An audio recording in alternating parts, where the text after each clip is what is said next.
Hello and welcome to another Royal Reviewer live chat. As you can see, this week is slightly Christmas themed and I appear to have come as a Christmas tree. I really hope we have lots of viewers tonight. I won't start talking about anything particularly that interesting until we get a few more people come in. So I just want to say I hope you've had a really good 2 weeks because I wasn't able to make it last week.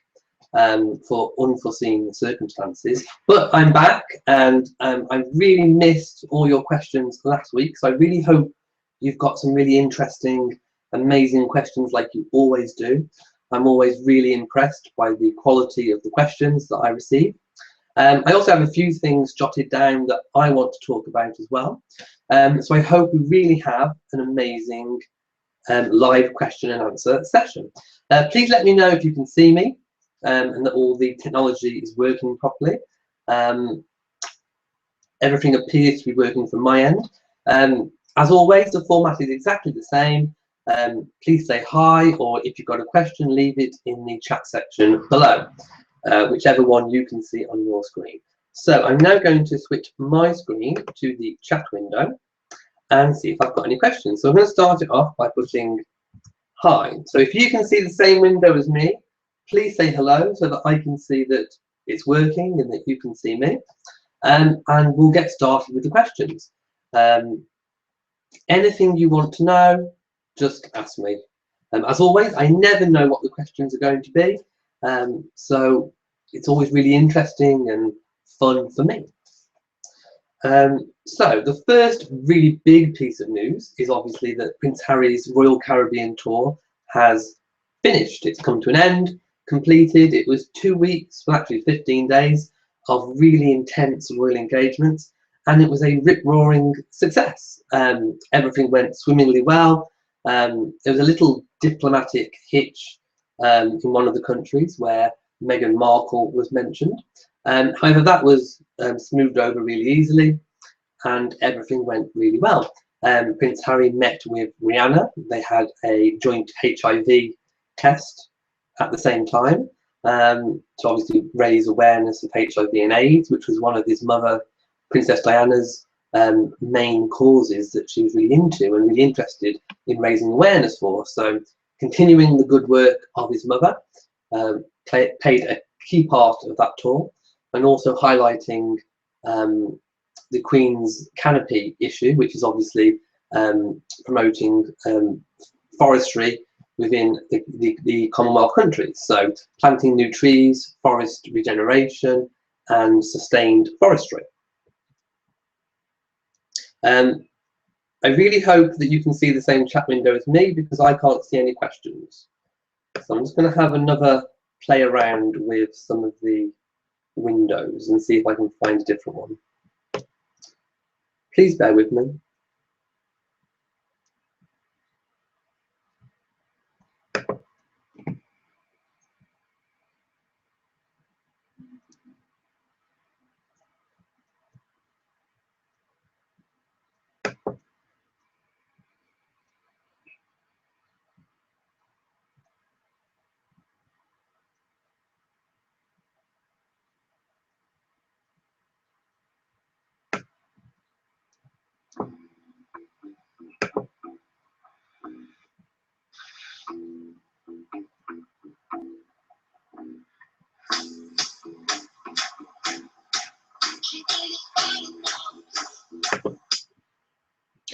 Okay.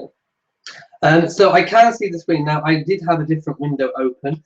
I've actually logged into the actual chat window so I can see. Loretta says, are you there? Yes, I am. I'm here now. Tim says, love the shirt. It's actually a jumper.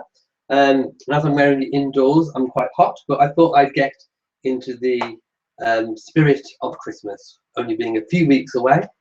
I thought we all need a little bit of Christmas cheer. Okay. Tim says, how is the Duke's health? Are you meaning the Duke of Edinburgh? If so, I do believe it's fine. I've not heard to the otherwise.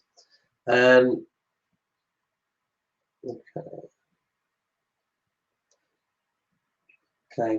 You really missed me last week. I really missed you too. I really hate having to miss a live chat session. Okay, and Loretta mentions Margaret Rhodes. Well, I'm going to talk a little bit more about Margaret Rhodes later, so I'll leave that question just for now.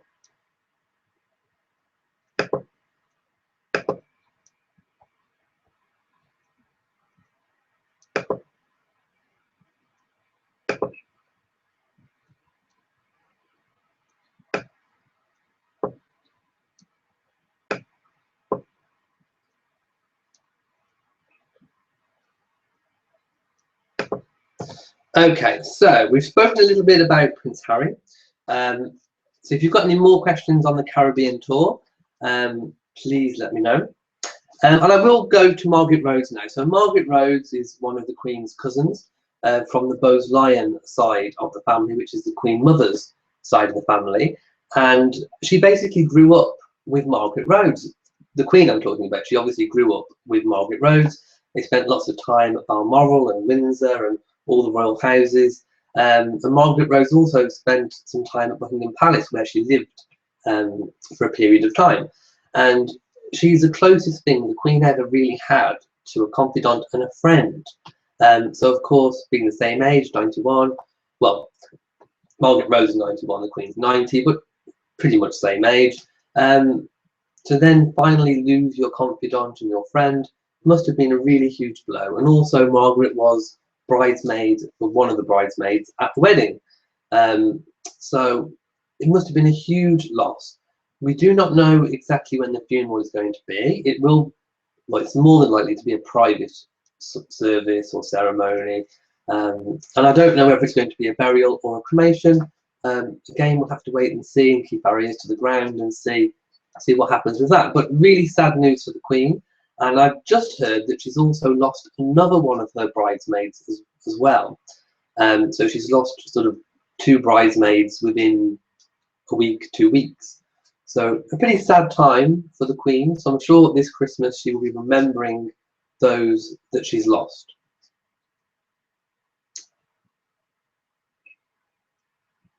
Okay, Living the Good Life says that she sees the Duchess of Cambridge borrowed a tiara for the diplomatic reception. How often does the Queen loan her jewellery? Well, this is another point that I had on my list, and seeing as you brought it up, I will start talking about it now. So, the Cambridge Lover's Knot Tiara was created for Queen Mary.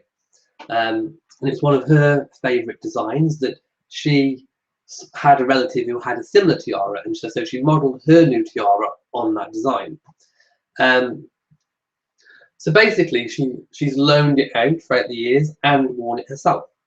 So she wore it quite a lot in the early period of her reign, and then more recently it was loaned to Princess Diana. Now, here's a point that's been debated and questioned sometimes in the comment section of my video.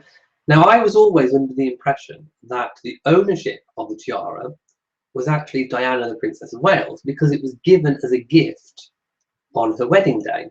That was how it was reported.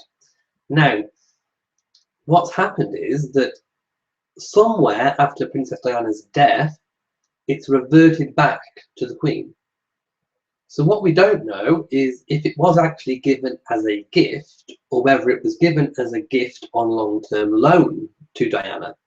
And then obviously when she died, it was returned to its owner, the Queen, or whether the royals did a little bit of a, how can I put it, a little bit of a white lie in that if it was Diana's possession, they could have returned it and said that it was on loan. And that's why it ended up back in the Queen's possession, because obviously it wouldn't have mattered to William or Harry or Charles, because it would still be in the family and it would still be inherited by William anyway. So it wouldn't have made much difference. Either way, it looks absolutely stunning on Catherine. And I wanted to show you something that kind of proves that perhaps it was only on loan to Diana. So I have here with me a book, an official book, hope you can see it, that I bought from Buckingham Palace. It's called The Queen's Diamonds, and it was to celebrate when they had a display at the palace about the Queen's diamonds.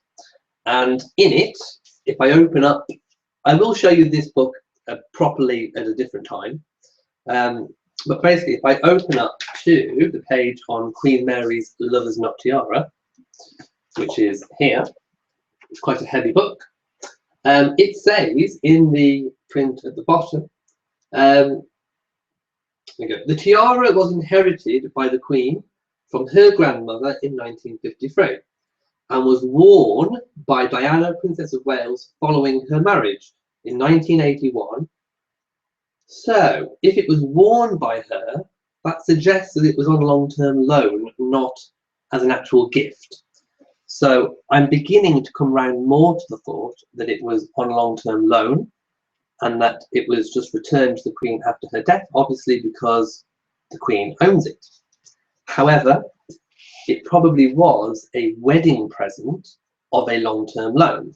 So, for those people in both camps who believe that it was a gift, and that Diana owned it, or that the Queen owns it, you could both be right. I think the only thing that would really clear this up is if we saw Diana's contents of her will.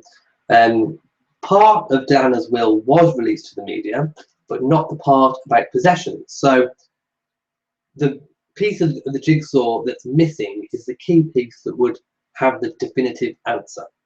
So I'm going to leave that there for you to make up your own minds, but the official book does say that it was worn by Diana, not gifted. So make up your own minds, either way.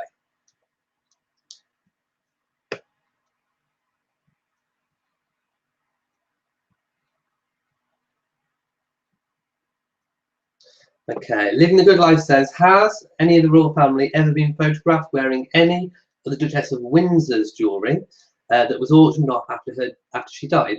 I don't believe any of the present royal family, the British royal family, has bought any of the pieces, not to my knowledge.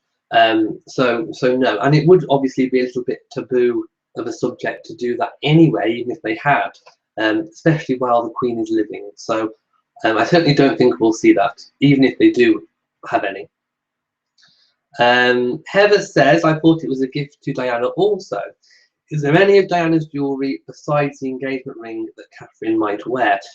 The key piece that I'm absolutely really waiting to see is the sapphire brooch with the 7-strand pearl choker. That has not been seen since Diana's day.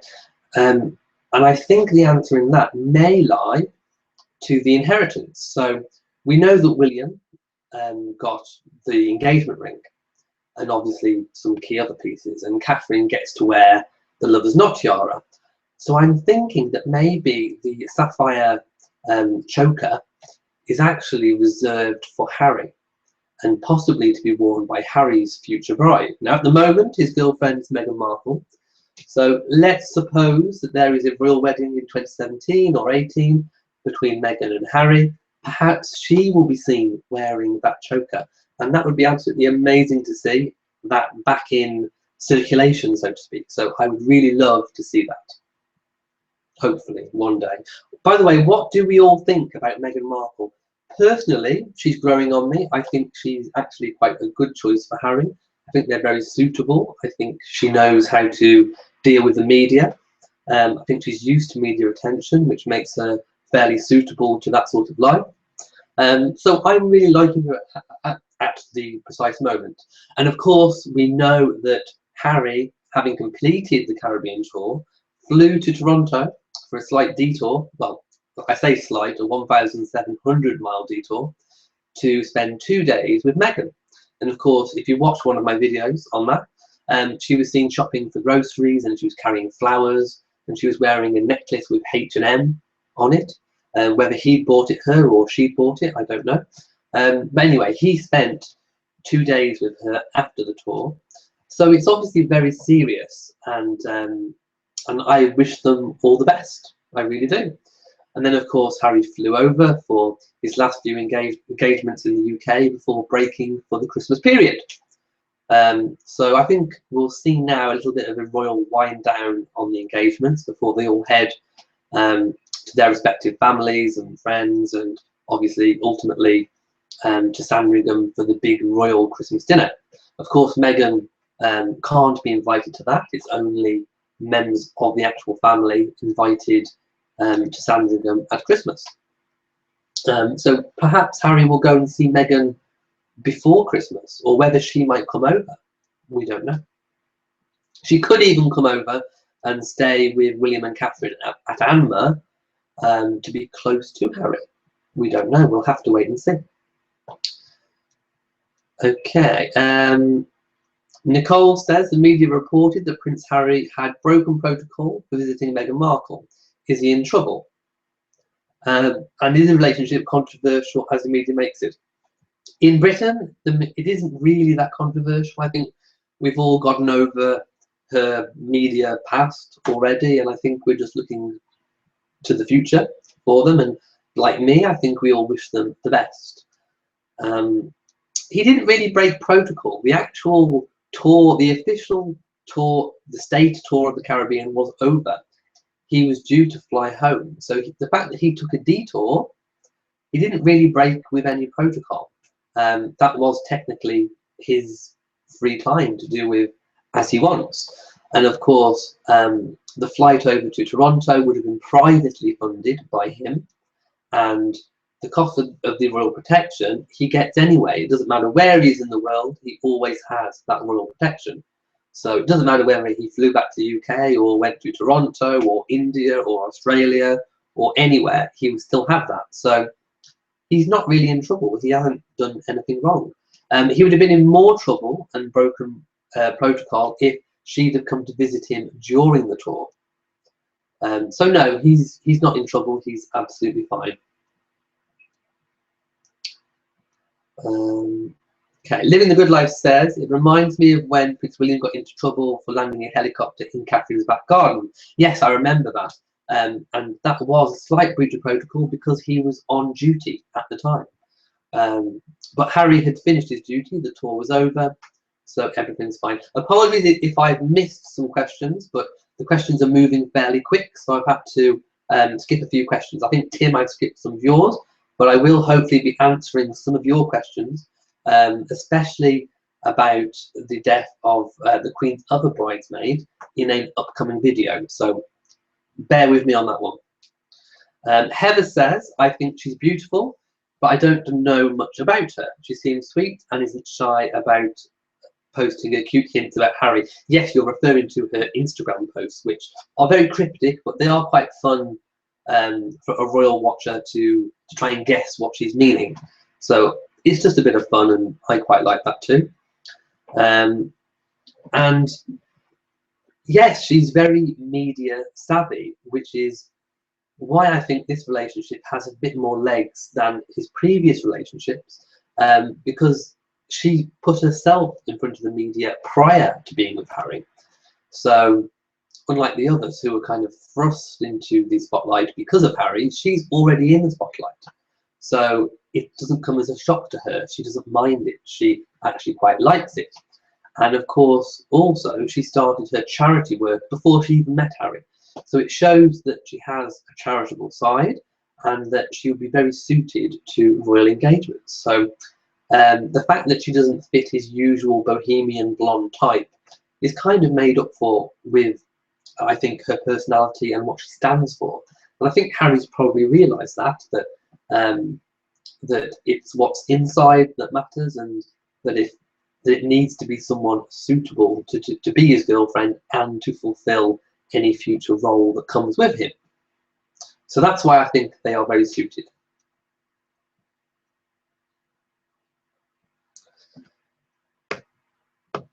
Okay, so any more thoughts on Meghan Markle? Obviously a very figure that's very high in the media right now. Okay, another video I made this week was Princess Beatrice, and of course she was having a party at Windsor, and she took up a ceremonial sword and slashed Ed Sheeran's cheek, and of course there was photographic evidence of this. He was photographed after he posted pictures on his social media of a slashed cheek. So the stories kind of marry up. So I was quite happy to report that as being true. So the story goes that they were all having a party. The Duchess of York was still there. And James Blunt said that he would love to have been knighted.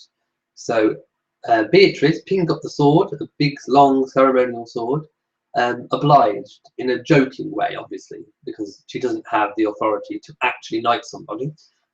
So she mockingly knighted, and then somehow or other, the sword ended up high in the air and slashed Ed Sheeran, who was very close by, slashed his face. And he had to go to hospital, and but he was perfectly okay about it, and he didn't make any fuss about it. But he did show off pictures, and if you watch the video, you'll see all the full details.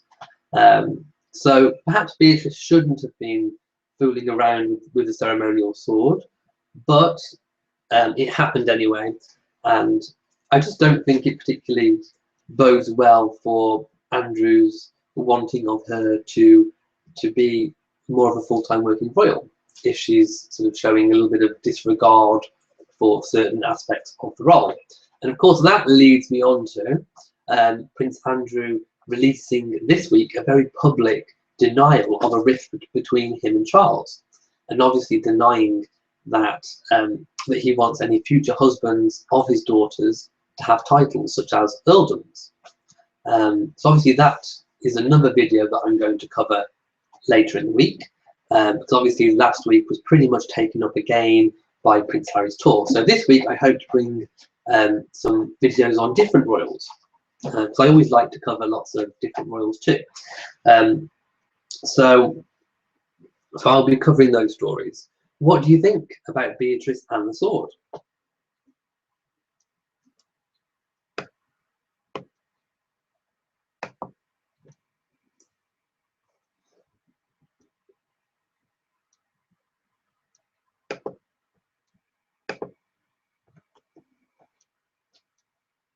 Okay, one other thing.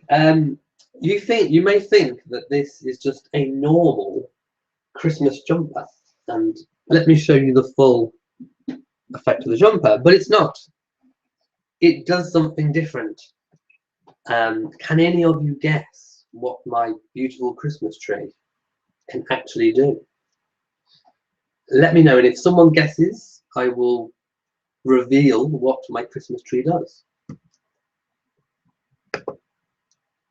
It's a magic tree. Okay, Living the Good Life says there is a precedent of earldoms being given when princesses marry. Yes, there is, but whether there will be, we don't know. As we know, Prince Charles wants to aim for a more slimmed down monarchy, and even though Prince Andrew has denied the rift, denials can sometimes mask the truth. So we'll see. I mean, when a marriage does happen, and as we know, the engagement hasn't actually been announced yet. They are still denying it officially. So if they do marry and he doesn't get an earldom, we know that would kind of confirm the fact that Charles really does want a more slimmed down monarchy, and a little bit of a demotion for the York princesses. Okay, Living the Good Life says, does it light up? And Bansley Girl says, does it glow in the dark? Well, shall I show you?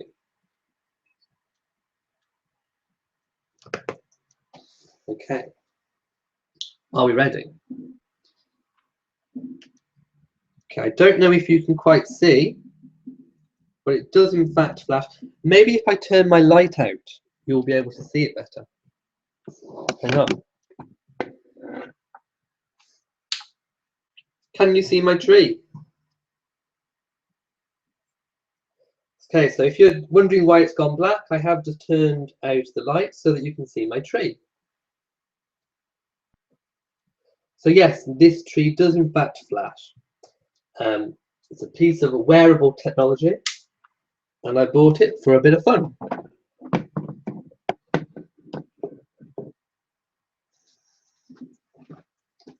So that is what my tree does. So I hope you can all see me now. Turn the light back on. Get to reposition. Okay, so yes, it is a flashing tray. I always like to bring you something different each week when it comes to the fashion. So next week I'll be wearing something Christmas themed too. So we will see what I will wear next week.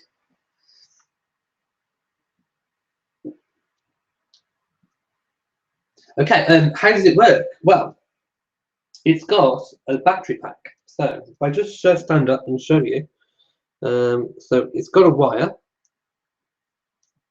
and a pouch sewn in. So there's a pouch and a battery pack. If I just show you. So there is the battery pack, and it has a very simple on-off button. It's detachable so that you can wash it. So the actual cord and the lights are waterproof. You unclip the battery pack there, you can just see, and you can change the batteries. The jumper actually came with batteries, and you can turn it on and off with a little switch, which is there. And then you just put it back in the pouch, stop it from getting damaged while it's being worn. So I actually found it in a local supermarket. So I don't know if you have things like this wherever you're from in the world, but it is a bit of fun, and I have worn it already. And yes, it was in public. So there you go. Can you all still see it flashing now that the light's back on?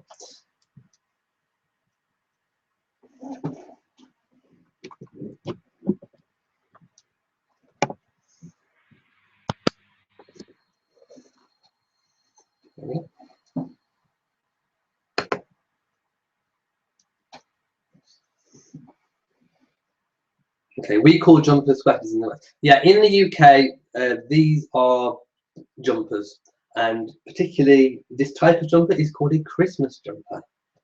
And they're becoming more and more popular. Year on year, more and more people are wearing these novelty Christmas jumpers. A bit of fun, but hey.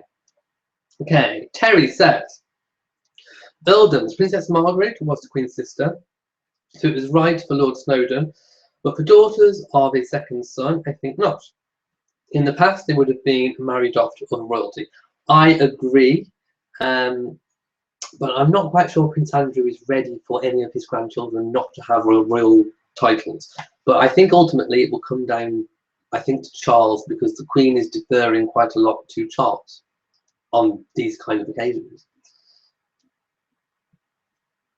Okay, Loretta says, one family accident can take out the Cambridge family, making Harry king. His hair would be black if he married Meghan. Could the British handle a black king or queen? Well, first of all, Meghan is mixed race. So I think it was her father who's black, and her mother was black, is black, should I say, and her father is white. Meghan, I think, in terms of skin tone, is fairly light skinned. She certainly doesn't have a dark complexion. And as we know, with genetics, colorings and skin tones can skip generations, and you can be a black couple and you can have a white child. Things happen. We're talking about nature and genetics, and things can happen. But in this country, we are very, very accepting and tolerant of other races and different sorts of relationships. Gay, lesbian, mixed race. In this country, it doesn't really matter. And even though people, I don't know, maybe we British have an image of being sort of stereotypical stiff upper lip and being very prim and proper around the world, but really we're a very modern people, even though we have all these traditions and pomp and circumstance and royalty, which is very traditional and fairly archaic, really. But in society, we're a very modern society and a very accepting society. And I honestly don't think it would be a problem. And as we know, Princess Diana had a few mixed race relationships herself. So I really don't think Harry is being very much different to his mother, and I don't think there would be a problem. And you know, if any child, any future child that they may have, if the relationship works out, was to be purple with pink spots, I really don't think it would matter. So to answer your question, I just really don't think it matters. We're a very um, open-minded society, and I think that's the way it should be all across the world. Okay, Terry says, I don't think the York princesses' future husbands should be given a title.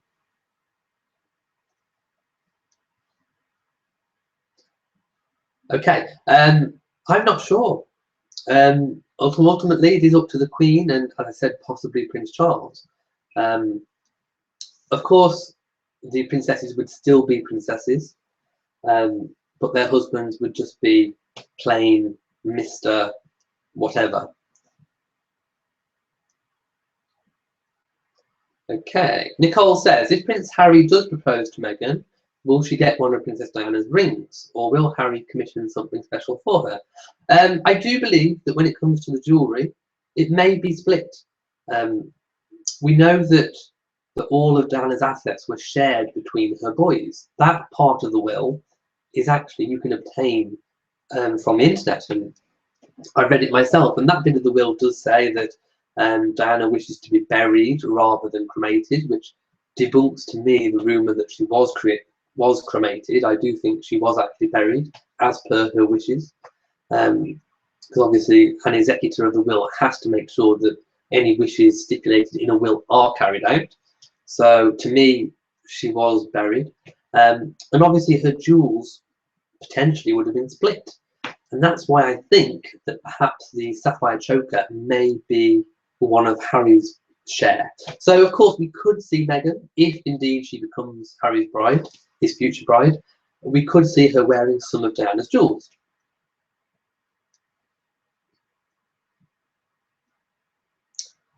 Okay, Vansley Girl says, you are very well spoken, Elliot. Thank you very much.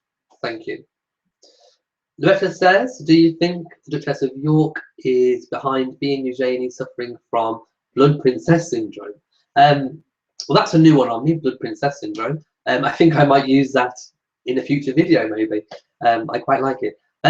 Yes, I think, well, to be honest, I think Andrew and Sarah both are quite pushy parents. I think, you know, they're the stage mom and dad, or the soccer mom and dad, as it is in America.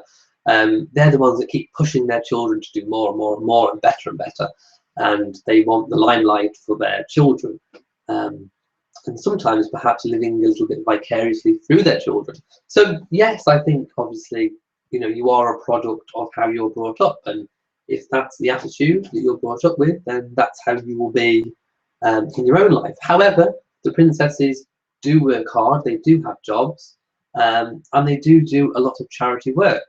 So, you know, I think they're fairly grounded as well. It's a balance, and I think perhaps they have it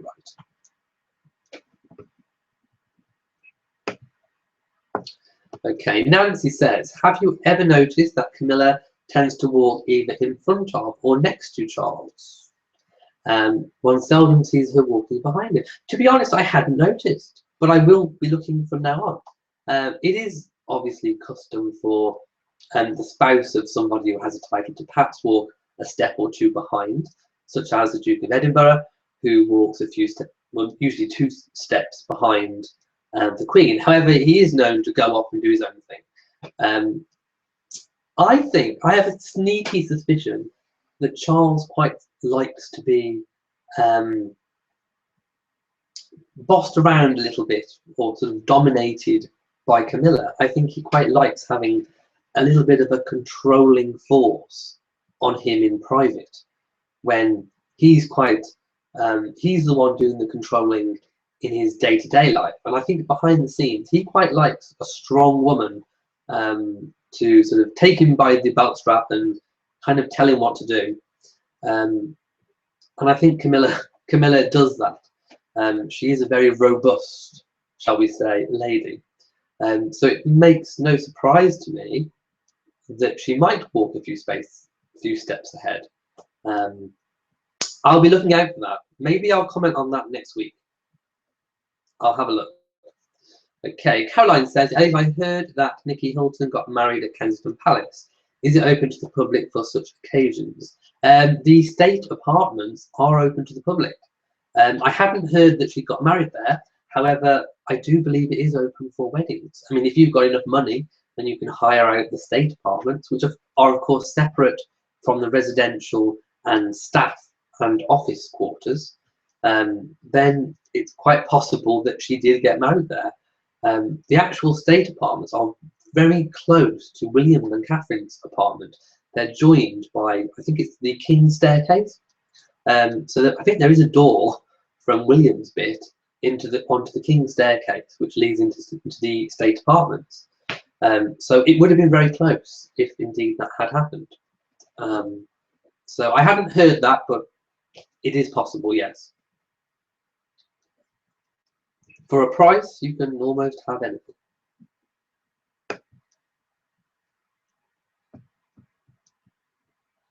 Okay. Van says, I think people wonder more if Meghan would be accepted by older members of the royal family. I've seen comments saying Philip wouldn't be so accepting.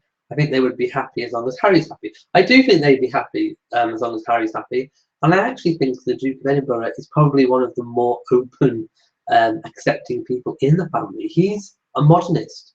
He's the one that's tried to drive the royal family forwards. He's the trailblazer in the royal family, not the archaic anchor that people think he is. So if anyone would be happy, I think it would be the Duke. So I think that's a common misconception about him. Terry says, I think Meghan is eminently suitable to be Harry's wife. I also think he has known her longer than he is letting on. I do too. He admitted to a few months, but maybe the few months was true because he could have meant that's when they were a serious relationship. But I think he's known her longer. I would say from when that was announced, I'd probably say about 6 months prior. So at the time when he was promoting the Invictus Games in Toronto, I would say that would be the start point of the relationship. However, serious boyfriend-girlfriend, probably 2 to 3 months.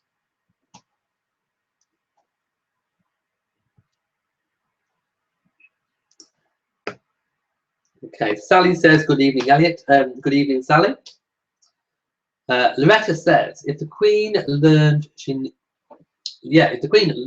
needed Princess Alexandra to help with the duty in the 50s, why would King Charles put the monarchy in the same position by isolating the York sisters now? Good point. That's one that I've made in previous videos. However, I think the key to that is that the current younger members of the royal family are not at full capacity.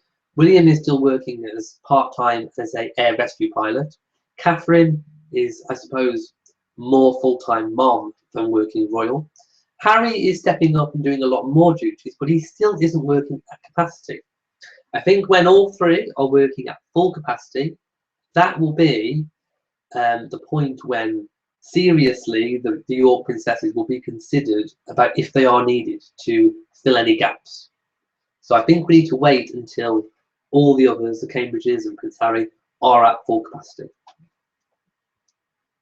Nicole says, I agree with you, Terry. I do like them together and believe their relationship has been going for much longer as well. So I'm glad we're all in agreement about that.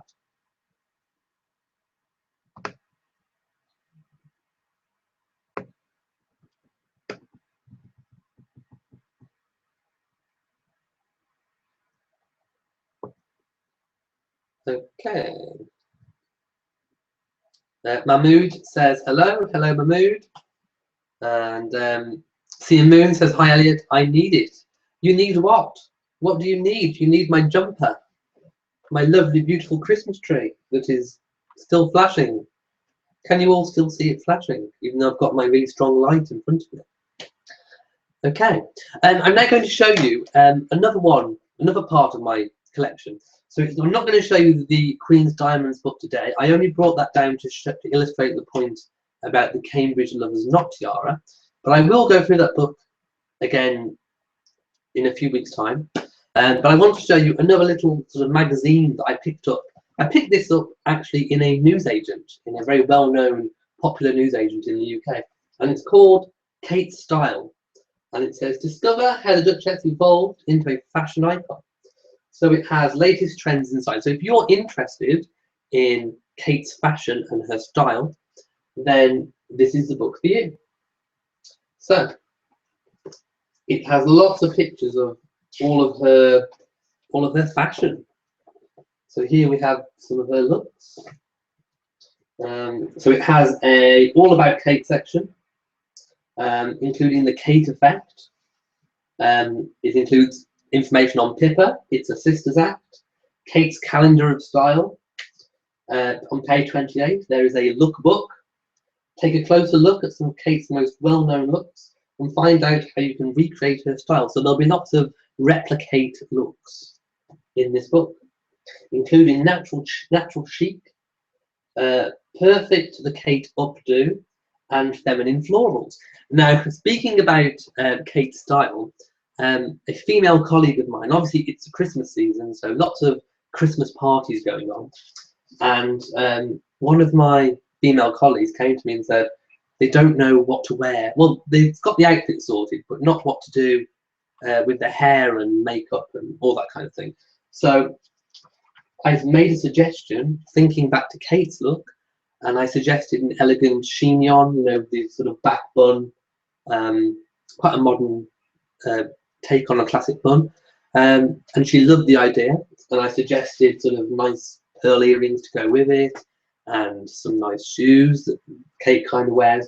So this book has kind of helped me in real life, and it's helped me to help other people too.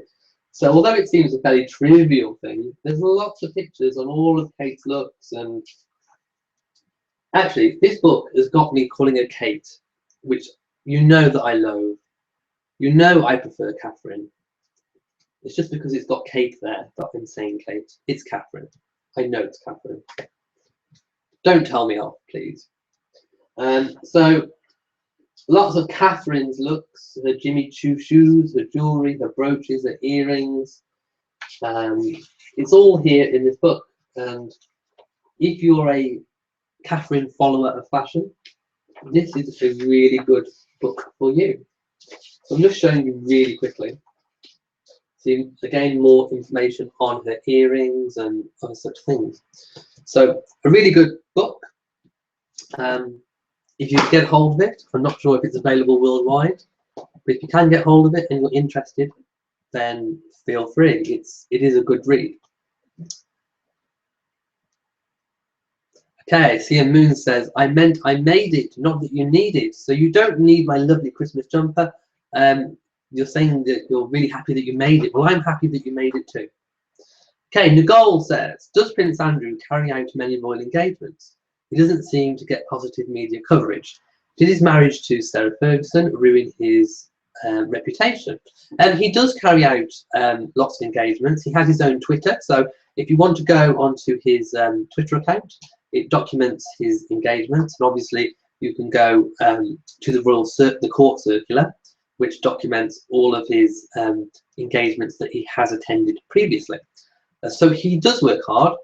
He was also trade ambassador going back a few years, so that took up a lot of his time. So he does work. And you're correct, he doesn't seem to get positive media coverage. It stemmed obviously from his relationship with Sarah, but also during his trade ambassador role, he became known in the media as Air Miles Andy. So he was seen as taking a bit of a free ride from this kind of quite a government role, really. And that was rather unfair because he had to travel to be a trade envoy. You can't do that sat at home on a webcam. You have to go out there, and that involves traveling. So I think he got a bit of a raw deal from the Air Miles Andy name that he got. And obviously Sarah Ferguson, who he's still linked to, they had a chalet together in the Swiss Alps. in Verbier. She does keep making these blunders, very, very big media blunders, and I think it does drag his reputation down. But he's still very hardworking. Steve says, "Hi, I just arrived." Hi there, Steve. Welcome, and I hope you're all enjoying my lovely Christmas jumper. I'll try and find something else Christmassy for next week.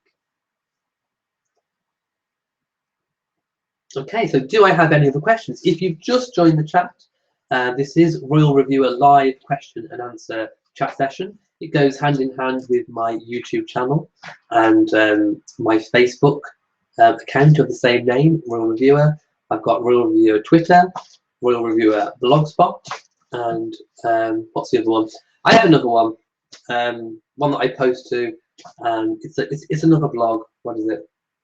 Anyway, I have loads of social media accounts: Instagram, Twitter, Facebook. You'll find me on pretty much all of them. So if you want to know when I've had a video out, obviously subscribe, check your YouTube for the latest updates. They'll be on there. If you haven't subscribed, then you can check me out on Facebook and Twitter, and I always post when I've uploaded a video, so you can see what they are and you can see if you want to watch them.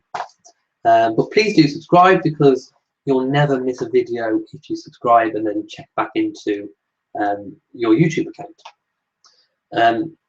So you can follow me on all those different sorts of social media. Okay. Valsney Girl says, it's fine that you called her Kate. I do on occasion as well. Well, I do if I'm reading something and it says Kate, then I say it. But when I'm talking myself, when I'm doing my videos, I always say Catherine, because that's her name. I hate the abbreviated version. What really bothers me is when the media refer to her as Catherine Middleton. Yes, I agree. That's another bugbear. They keep referring to her as Catherine Middleton. She's married. You know, what's wrong with either Catherine or the Duchess of Cambridge? It makes no sense to me, and it does drive me absolutely insane. We know, obviously, within the last few days, that the Duchess of Cornwall and the Prince of Wales have released their official Christmas card picture. So we know that I sent a card to all of the different royal palaces and all the different family members. So I'm hoping that one day I might receive that card back, and when I do, I'll show you. Okay, Terry says, yeah, it really annoys me that they refer to her as Kate Middleton. I heard that she has never even gone by the name of Kate. I think that was just a media thing, a bit like calling Diana Lady Di. It's the same kind of thing, really. Okay, another video I made this week was about the Queen's Christmas tree that was on its way to Windsor, and it got a parking fine. Can you believe it? And obviously, when they realised who the tree was for and why it was there, it did get revoked, and there was an apology made. So if you watch that video, you can see the Christmas tree being installed, and you can see it with its decorations on. And I also show you some pictures of the Christmas tree in the state apartments within the castle. So towards the end of that video, you can see what the Queen's Christmas tree is inside the castle in the state apartment. So head on over to that video. It's only sort of 5 or 6 videos back on the playlist. So check that out and tell me what you think in the comment section about the tree. What do you think about the Queen's Christmas royal look? Lots more Christmas videos upcoming too.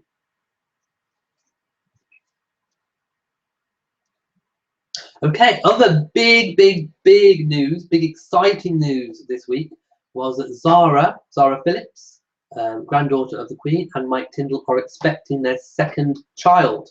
We don't know if it's a boy or a girl, but what we do know is it's into the 3rd trimester, and it will be due to be born late spring. So very excited about that, and I can't wait to see who the sibling is going to be for little Mia. So what do you all think about that? And are you all excited? Do let me know. Terry Turner says, how good is it to see Catherine wearing that red dress again? That would be the Jenny Packham red dress that she wore last year to the Chinese state banquet. And she's not afraid to do so. Shows how sensible she is. Well, the royals do tend to rewear their formal wear quite a lot. You know, the Queen wears to state banquets her usual white ensemble, and Catherine, I think she had a light blue one, and she's got the red one. And yeah, I agree. I think it's really sensible to recycle these outfits and rewear them. Why not? She looks stunning in it. It still fits her. And obviously it goes really well with the tiaras. And I was so excited to see her wearing the tiara really openly and publicly and actually posing for a photograph in it. And that was very unusual as well. If you watch the video that I made on it, they don't normally pose for photographs at diplomatic receptions. It's usually it's kind of secret and private, really. And only sort of sneaky pictures ever come out. But this was a formal portrait taken of the royals, and it was very unusual and very welcome by all of us royal watchers. So I was really impressed with that, and I'm glad I got to see the tiara in full view. Van says, I'm excited for Zara. I love their little family. I can't wait to see the family extended, and I'm sure that the new child will be just as cheeky as Mia.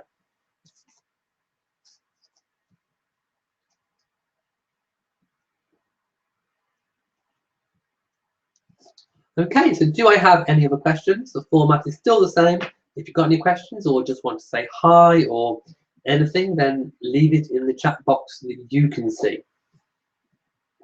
Loretta says, in America, shortening the name is a term of endearment and another way of saying one is accepted. I think the correct title will come in time. It's like saying accepted now and the earned respect later. Yeah, I mean, you know, I can't speak for other cultures and other countries. In this country, we don't tend to, well, we do shorten people's names in private, but I think in public, we do still like to call people by their full name. My own grandmother herself absolutely hated anyone's name being abbreviated or shortened. She just didn't like it, and I don't think I do too, really. You know, I think if you're given a name, then you should be called that name. And you know, as parents, if you're choosing names for your children, choose a name that they will want to be called by in full for the rest of their life. None of these stupid, ridiculous names that children just don't want. You know, choose a name that's sensible for your children, please. Okay. Steve says, has the Queen's cousin Margaret Rhodes had her funeral yet? If not, is the Queen likely to attend it? I would be very surprised if she didn't. It hasn't been announced yet. It is obviously a private matter, and those who need to know will know. But yes, I would probably say that the Queen would attend. I would be very surprised if she wasn't able to.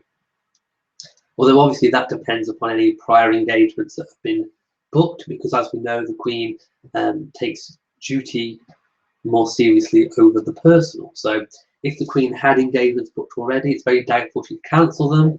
But if she was free, I see no reason why she wouldn't go. Okay, Fancy said, have you ever noticed that the royal ladies rarely wear nail polish? Do you have any idea why this is the case? To be honest, I hadn't noticed. That's one thing. In fact, shall I have a look now through my book and see if we can see any pictures of Catherine wearing nail polish?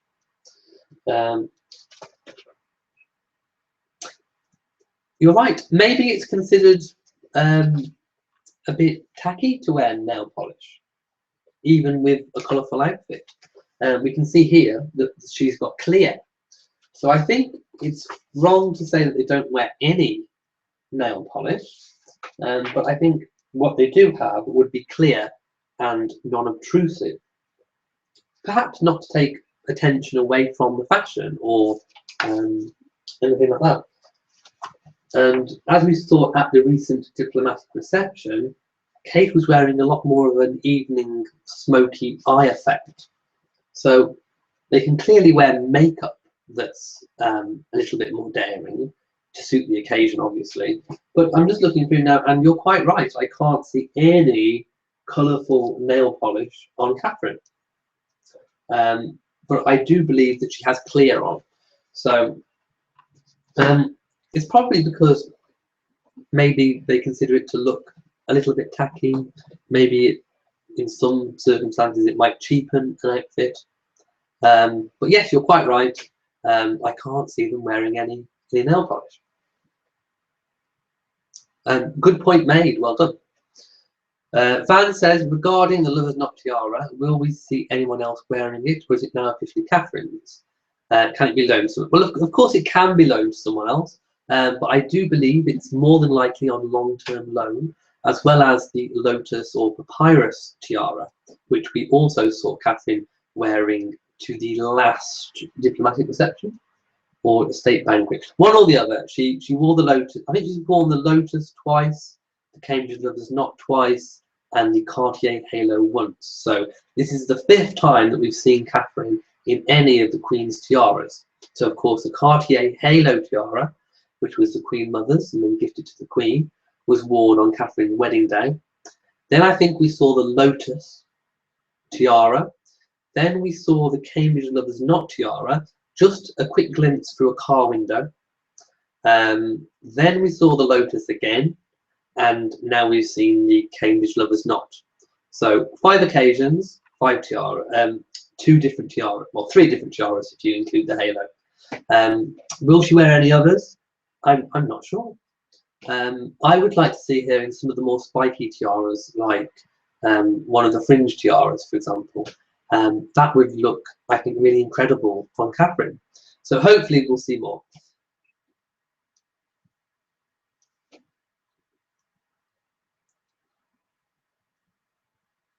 Okay, Nicole says, how would Meghan's Hollywood style have to change to adjust to real life? Well, actually, when Meghan's dressed up, you can actually see that she is fairly classy with how she dresses. I mean, there may be the odd outfit. I think basically you just have to adjust. You know, for example, you wouldn't be able to have slits right up the thigh, or you know, you wouldn't be expected to show too much cleavage. You know, everything would have to be well considered, well thought out. It would have to be appropriate to the event. And royal clothing is often very practical, but with a nod to fashion. But it has to fulfill the role of the event. So I think she'd have to dress appropriately per event. There wouldn't be anything too risque, although we did know that towards a later part of Diana's life, she did start to wear, you know, some low-cut dresses and perhaps some backless creations. So yeah, I think she just have to make sure that, you know, she wasn't going to do any kind of Angelina Jolie leg bomb. I think any kind of leg bomb would be frowned upon. But other than that, other than slits and too low cleavage, I think she's okay to pretty much go ahead and do high-end fashion. So she'd definitely be doing the high end. Okay, so you've also noticed that they don't let their nails grow too long. So good point, yes, and again, it's very practical. Very practical way of styling yourself, and it's never going to portray, you know, any negative connotations that may come with long nails, if you have any connotations with long nails.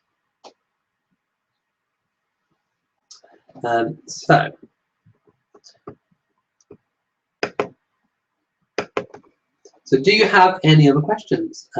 Again, the format is exactly the same. If you've just joined the live chat, please say hi, leave a message or a comment in the chat section below. And I do hope you're all enjoying my Christmas tree, which is still flashing. I'm not sure if you can see, but it's still going for it. I have also put up my Christmas tree in the house. So I have two trees now. I have a brand new tree, which I have in a different part of the house, and I have my usual Christmas tree, which has all of my royal decorations on. So I will be doing a video showing all of my royal decorations. So hopefully you'll enjoy that over Christmas too.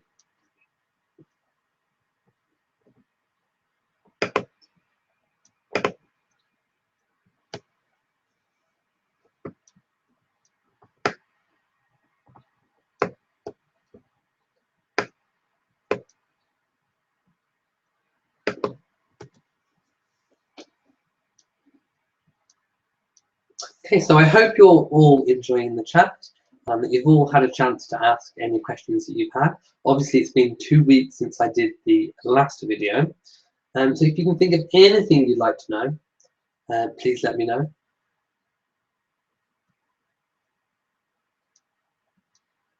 Okay, Steve says, where do you get your royal decorations from? I got mine from the Royal Collection website, which is the official Buckingham Palace website, and one called Historic Royal Palaces. So they both supply official gifts to the royal palaces, and you can find decorations listed. They usually do an annual decoration, so like a 2013 Buckingham Palace decoration, or 2014, 2015, 2016. So you can buy an annual new one if you're a collector. They also do lots of figures like Queen Victoria's or Elizabeth's or Henry VIII and his wives. And so I've got lots of them, which I will show you. So they go very nicely on my royal themed red and gold tree. This year I have put multicolored lights on it, and I'm not sure whether I prefer the multicolored or the plain warm white lights. But anyway, I have got a royal themed tree and a different tree. So I will be showing you that. But yes, historic royal palaces and Buckingham Palace, and I think both of them ship worldwide. So if they have any in stock, you'll probably have to go and have a look. But if they have any in stock, then buy them. They are really good quality, and you may also they do supply the decorations all year round. So if they've run out now, check back in a few months and they may have some available for next year. So sometimes that's what I like to do. I like to buy stuff after Christmas ready for the next Christmas. So if I can't find any bargains or offers or anything that I like now, I wait, and then I keep things until when I need them next.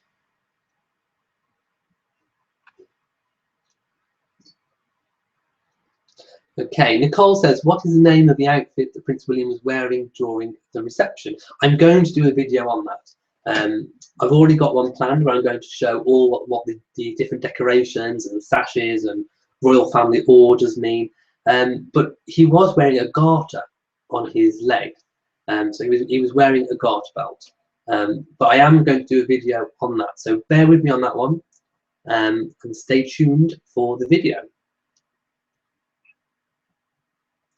Okay, Fansley says, I believe I recently saw Catherine wearing a gown with quite a slit up the side. I wish I could remember where she wore it. I think you're right. I think I do, but it wasn't, I don't think, all the way up. Did it stop mid-thigh? And even so, if it was slit slightly higher, there would be a lot of fabric to cover any embarrassing leg outage. I mean, they certainly wouldn't want, and I'll go back to this, they wouldn't want an Angelina Jolie leg bomb occurring.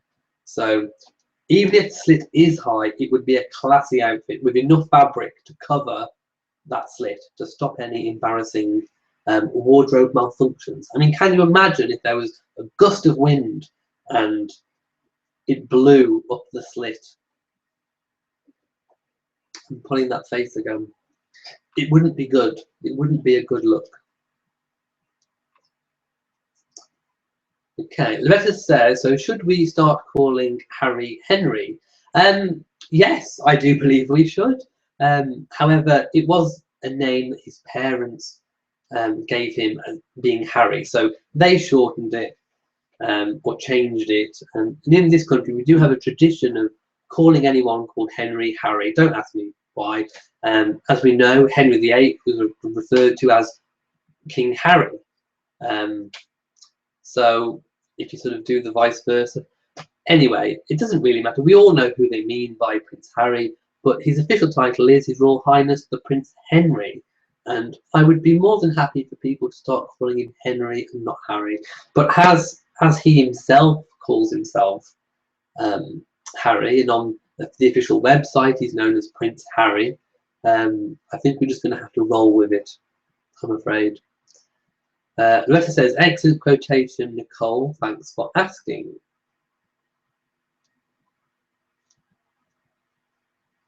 So yes, I will get back to what they were wearing at the diplomatic reception and what all the regalia mean in an upcoming video.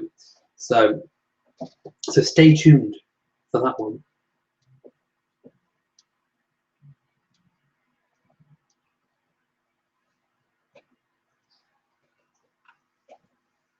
Okay, so it's been a really great chat session this week. You've given me lots of really good questions, and I hope I've answered your questions to your satisfaction. The videos that I said I was going to make, I'm really going to look forward to making. Because obviously a Royal Caribbean tour for Prince Harry is very consuming, very time consuming, and I feel like I've done loads of videos on Prince Harry and not much on the other royals. So I'm really going to look forward to making those videos. So thank you for joining the chat. I'm going to go now. It is past 11 o'clock in the UK. I do hope you all have a really amazing week. I hope that you enjoy the videos. And if you do have any questions, jot them down and bring them next week when I will do another Royal Reviewer live chat. So from me in Shropshire, goodbye and thank you for coming. See you again next week.